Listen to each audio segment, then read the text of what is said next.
Chapter 5 periodic classification of element. तो इस episode से हम chapter 5 periodic classification of element start करेंगे। तो स्टार्ट करते हैं। इसको हिंदी में कहते हैं तत्वों का आवर्त वर्गीकरण। बहुत ही easy chapter and scoring chapter है, ठीक ना। तो इसके इंट्रोडक्शन से हम स्टार्ट करते हैं। हमने क्लास 9th में In class 9th, we have learned that matter around us is present in the form of element। हमने क्लास 9th में सीखा कि हमारे आसपास जितना भी मैटर प्रेजेंट है वे एलिमेंट की फॉर्म में है। कंपाउंड एंड मिक्सचर और एलिमेंट यानी कि तत्व कंटेन करते हैं only one type of atom. ये आपने क्लास 9th में पढ़ा था, ठीक ना। अब एक क्वेश्चन है, do you know how many elements are known till date. क्या आपको पता है अभी की तारीख तक कितने एलिमेंट को हम जानते हैं। यस, हमें पता है 8% 118 element are known to us. अभी की तारीख तक 118 एलिमेंट को हम जानते हैं, 118, ठीक ना। All these have different property. इन सभी की अलग अलग प्रॉपर्टीज है, डिफरेंट प्रॉपर्टीज है। आउट ऑफ 118, इन 118 में से ओनली 94 आर नेचुरली अकरिंग।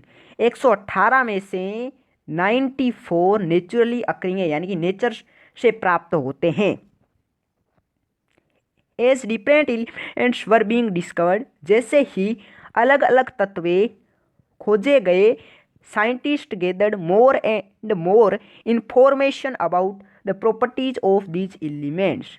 जैसे ही अलग अलग एलिमेंट्स खोजे गए वैसे वैसे ही साइंटिस्ट वैज्ञानिकों के पास में बहुत सारी इंफॉर्मेशन इकट्ठी हो गई एलिमेंट्स की प्रॉपर्टी से related. They found it difficult to organise all the was known about the element. अब पाया गया कि इनको एक ऑर्गेनाइज, इन सभी एलिमेंट को जो भी जाने गए हैं इनको ऑर्गेनाइज करना डिफिकल्ट है। वो कैसे ऑर्गेनाइज हुआ वे हम इस चैप्टर में जानेंगे। They started looking for some pattern in their properties on the basis of which the could study such a large number of element with ease. Scientist element को ऐसे क्लासीफाई करने चाहते थे उनकी प्रॉपर्टी इसके बेसिस पर, उनके प्रॉपर्टीज के आधार पर कि हम लार्ज नंबर ऑफ एलिमेंट, बहुत सारे एलिमेंट को आसानी से पढ़ सके, उनके बारे में आसानी से जान सके, उनकी स्टडी कर सके। तो अगर क्वेश्चन आ जाए व्हाई डू एलिमेंट क्लासीफाई, तो लिख देना to study such a large number of elements with ease. Element को क्यों क्लासीफाई किया, तो बहुत सारे एलिमेंट को इजी स्टडी कर सके इसलिए, ठीक ना। अब आपके making order out of choice early attempts at the classification of elements. मतलब क्लासिफिकेशन में पहले के अटेम्प्ट क्या थे वो हम जानने वाले हैं। We have been learning how various things और living things can be classified on the basis of their properties. हम जानते हैं, हमने देखा है कि लिविंग थिंग्स और लिविंग बींग्स को कैसे क्लासीफाई किया गया उनकी प्रॉपर्टीज के आधार पर। इवन इन अदर सिचुएशन, और दूसरी सिचुएशन में भी इनको कैसे क्लासीफाई किया गया है। We come across instance of organise based on some properties. हम कोई भी चीज़ें होती हैं उनको उनकी प्रॉपर्टीज पर सेपरेट करते हैं। जैसे कि एग्जांपल लेते हैं, for example in a shop, एक दुकान में soaps are kept together at place while biscuit are kept together elsewhere. एक दुकान है जिसमें सोप और बिस्किट को हम अलग अलग रखते हैं, ये क्लासीफाई करने का मेथड है, ठीक ना।